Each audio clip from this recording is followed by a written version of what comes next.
Hi, thanks for listening to another episode of Patrons and Partnerships. Today we spoke with Satchel Raye and Gracy Castine of Satchel's Pizza about the history of Satchel's and the grant program they run for nonprofits in Gainesville. This interview was edited for length and clarity and will be posted in 2 parts. The second episode will be posted on March 10th.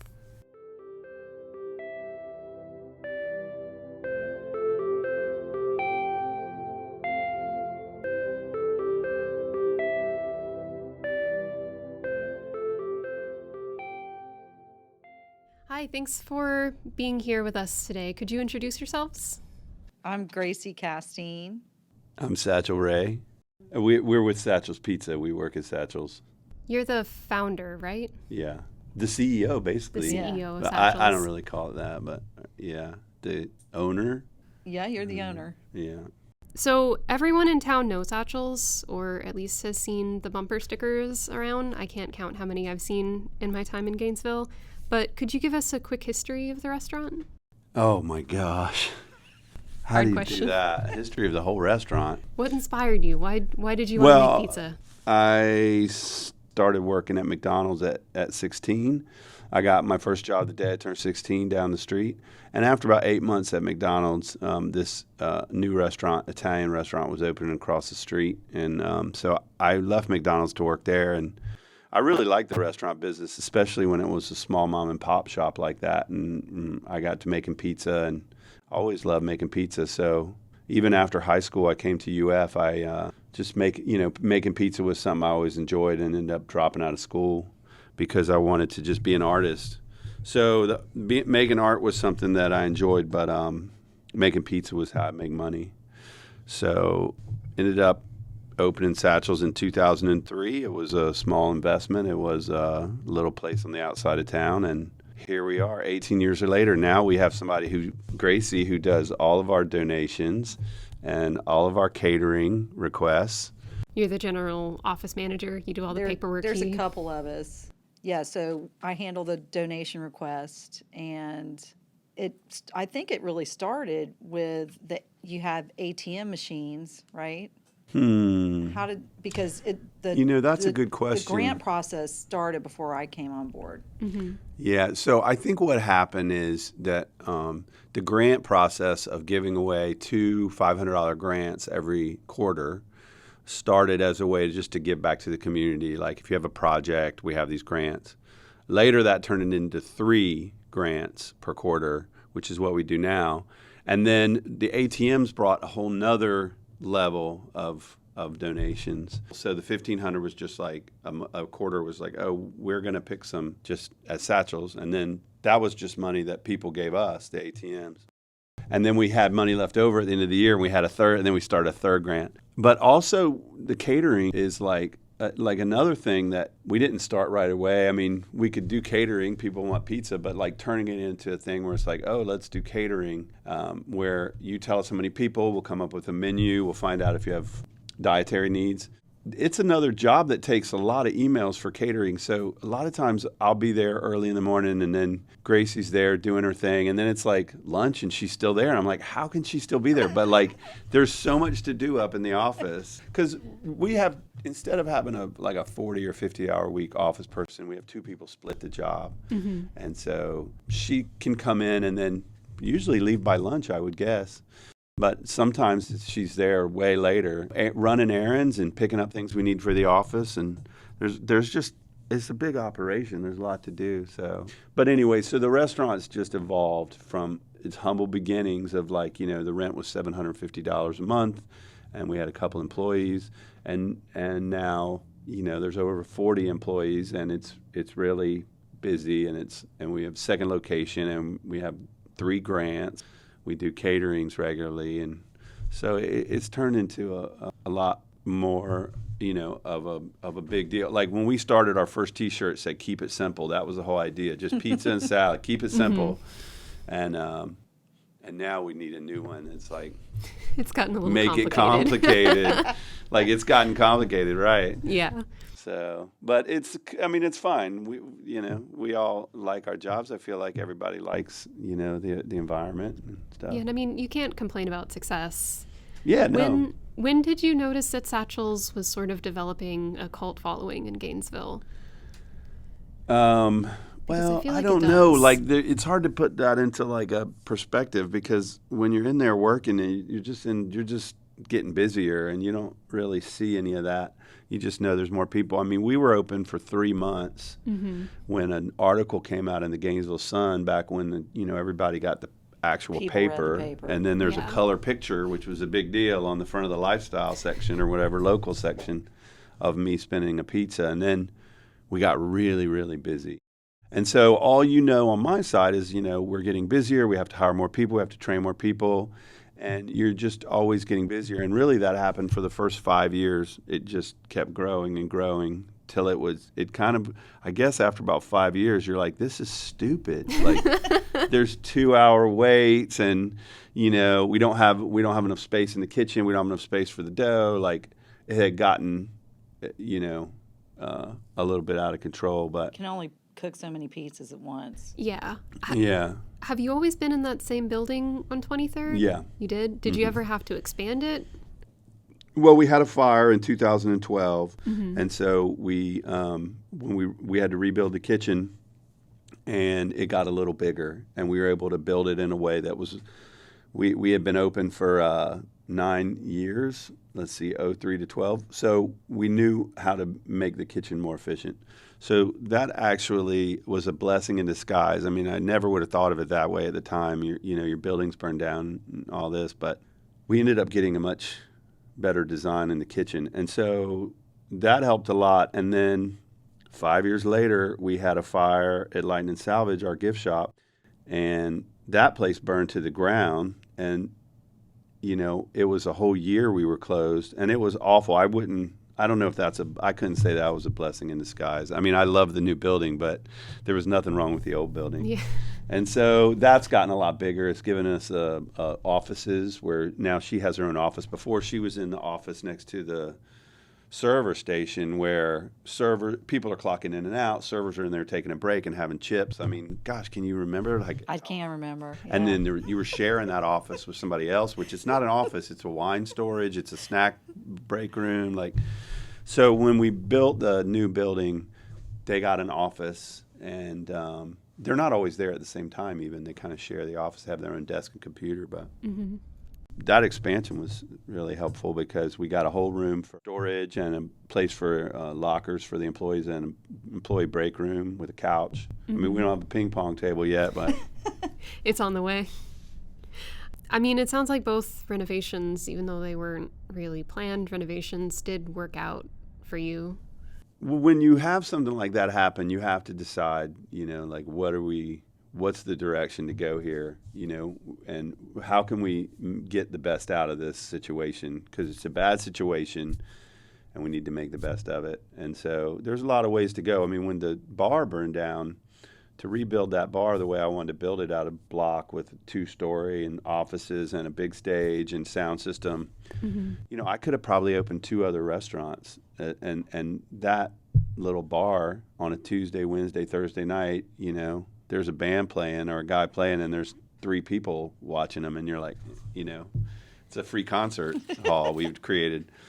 But, sometimes it's just about what am I really trying to create here? Is it just like a string of restaurants, or is it one place that's kind of very unique? So those decisions aren't hard for me to make, but but I do think, because I really have a vision for what I'm trying to create there. So I think it did turn out good, although there are awful, awful experiences. Fires are just the worst. No, I'm sure that was very stressful. I mean, that's a lot, honestly. And out of curiosity, what made you start taking card and mobile pay? Because I remember I didn't even know you were taking card until I looked at your website, and I was like, wow, I can't believe they finally did that. You opened the other restaurant. Right. Yeah, thank you. I need a brain sometimes to walk around and tell me what the reasons for anything I do. We opened Satch Squared, and we wanted to be able to take credit cards because it is an inconvenience for people, and we knew that, and people always told us that, but we were getting away with it, and we were busy, so we just said, bad words. You you don't really need to encourage more business when you already have a right. 2-hour And so wait we for were just pizza. like, but then at the new place, we're trying to, if we're going to open a second location, we really want to be more, I wanted to be open 7 days a week. I wanted to be open breakfast, lunch, and dinner. I wanted to have something more that was more available to people all the time and easily available. People do get mad about credit cards. It's weird. So the thing that really changed it there was that there's a company called Gravity Payments that I came across, and the CEO took a huge cut in pay to raise all of his employees to $70,000 a year. They do credit card processing.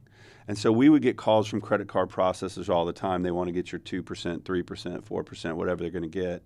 And it always just seems like a scammy, slimy business, like they're selling used cars or something.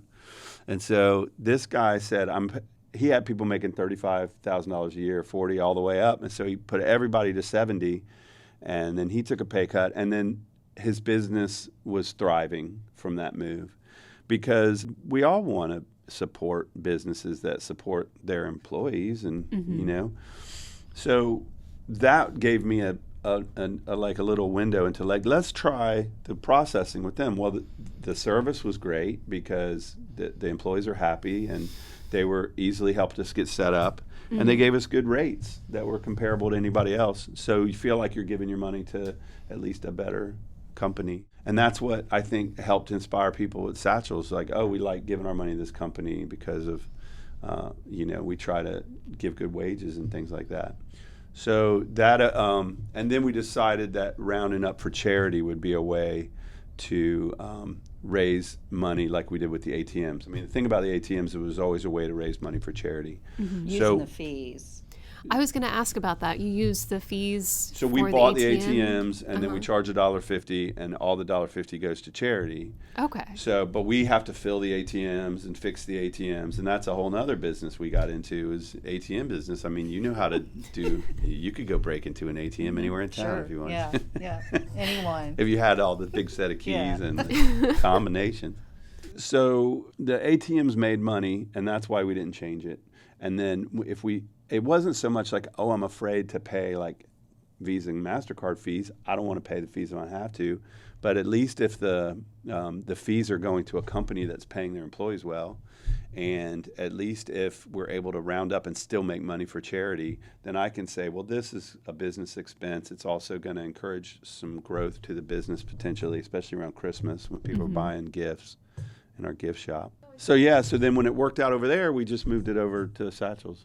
Yeah, that sounds really great, actually. It's nice to know that, I mean, I can understand the rationale of not wanting to get into taking credit cards in part because that 2% is 2% that you could get from the ATM and put back to your community. Yeah.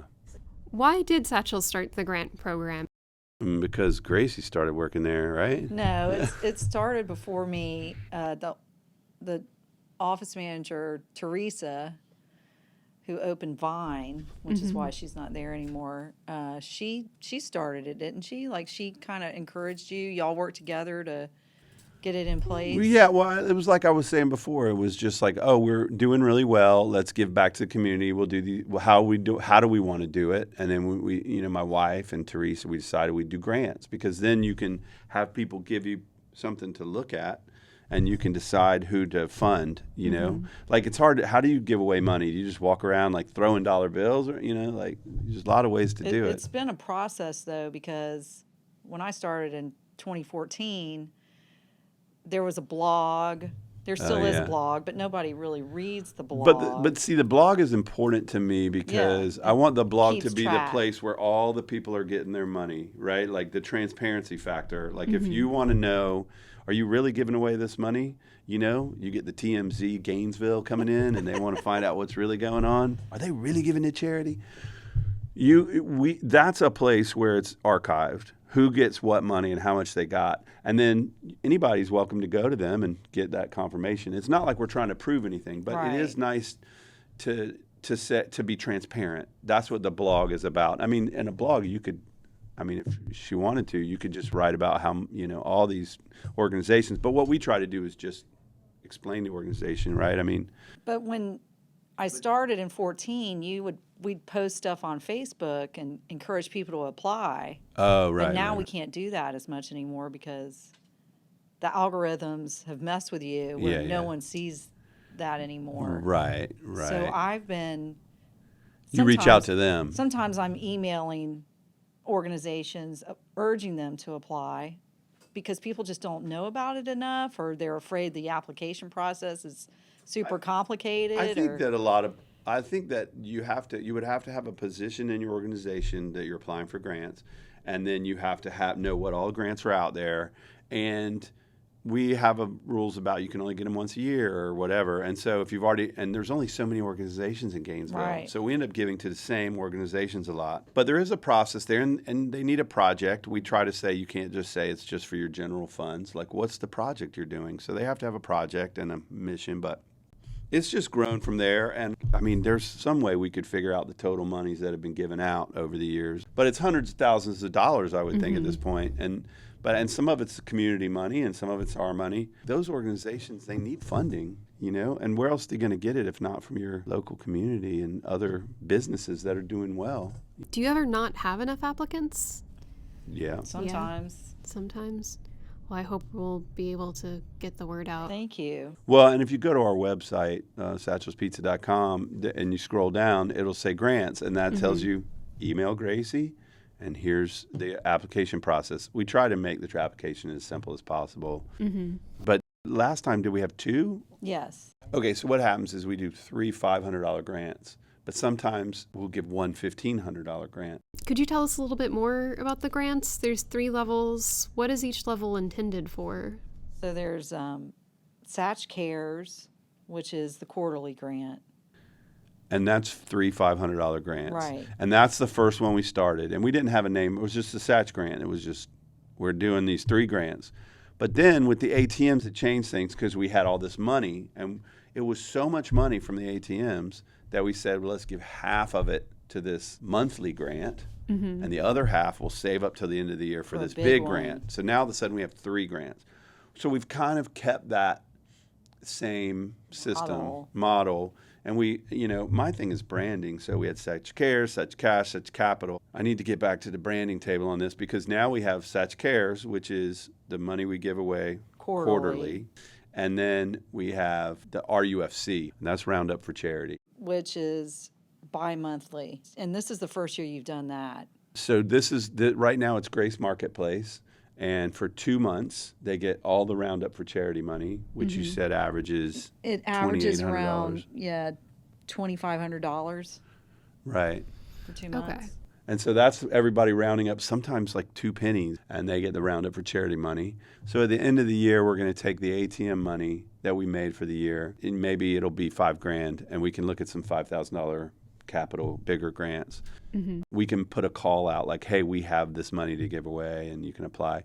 So basically, we have kind of a pretty strict timeline on when you need to apply. It's on the website there. Yeah. And sometimes I push it a little, Yeah. give people a little more time. Yeah. Depending Especially on if the we don't have a lot of, Right. if we don't have a lot, or people Exactly. are in touch with you and in Yes. communication, like I'm working on it. And this being the first year of the new capital grant, we don't know exactly how much it's going to be. So we need to we might be a little more flexible with that one, because if you're giving away $5,000, you just want to find a good mission for it. We Yeah. bought Grace a truck before to use for hauling furniture and moving people in. It's nice when your money's going to some tangible thing you can see in the community. That really puts into perspective how busy you are. If before the Roundup for Charity and the credit card payments, you were making enough money just off of $1.50 ATM fee to Yes. fund all of this? Now that was a lot of money. And the ATM, we'd split that. Yeah. It was over $20,000. It was more like $25,000 from the ATM at $1.50 a pop. Wow. Because everybody comes in, it's cash only, and you got to go to the ATM. Yeah. Because so few people, especially nowadays, almost nobody carries cash. But that is... It's changed things. Well, we aren't making as much money as we did with the ATMs, No. and I thought we would. And what I didn't figure in, which, you'd think I'd be smarter. I was CEO. You'd think I'd figure it out. Is that even though I said, well, Satch Squared's making $1,000 a month. We can make $2,000 a month. We're way busier. But it's not about how busy you are. It's about how many transactions you do. Because if you have this, it's like Satchel's is busier. Our ticket prices are higher. We get bigger parties. Yeah. But if you got a party that just spent $150 and you say, well, you round up and it's a quarter, that's the same as somebody over there who spent $975 and rounded up a quarter. Yeah. They're open more hours than you. Yeah, they're open more hours, so they get more transactions. But anyway, it ends up we probably make the same amount as them and round up for charity. It's a little bit. I wish that we had made the same amount with our new program to take credit cards, but it doesn't mean that we can't pull out of our own pockets some more profits to send to charities as time goes on too, because now we're more established. It went from 2 to 3. Instead of going from 3 to 4, we can just put aside a few more $1,000s for charities.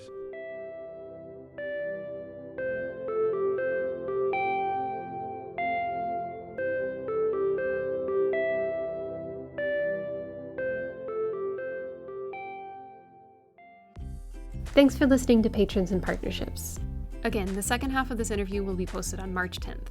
If you know of an individual or organization you'd like to recommend for an interview, email us at lpsfprogram@gmail.com. To listen to more episodes, find us on Apple Podcasts, Stitcher, or Spotify. And be sure to check out the Alachua County Library on Spotify while you're there for chill playlists to read to, handpicked by our librarians. Storytime on the Green is back for the new year starting January 11th. Visit our site at aclib.us/storytimeonthegreen for a list of times and locations for all branches. Partnership staff hold story times at Smoky Bear Park off of 15th every Thursday at 10:30 a.m., weather permitting, and we have a representative from the Dolly Parton Imagination Library to help you sign up. The Dolly Parton Imagination Library provides preschool children with a free book every month until age 5. If you have a child under age 5 in your household, it's a great opportunity to encourage their love of reading. Have you heard the news?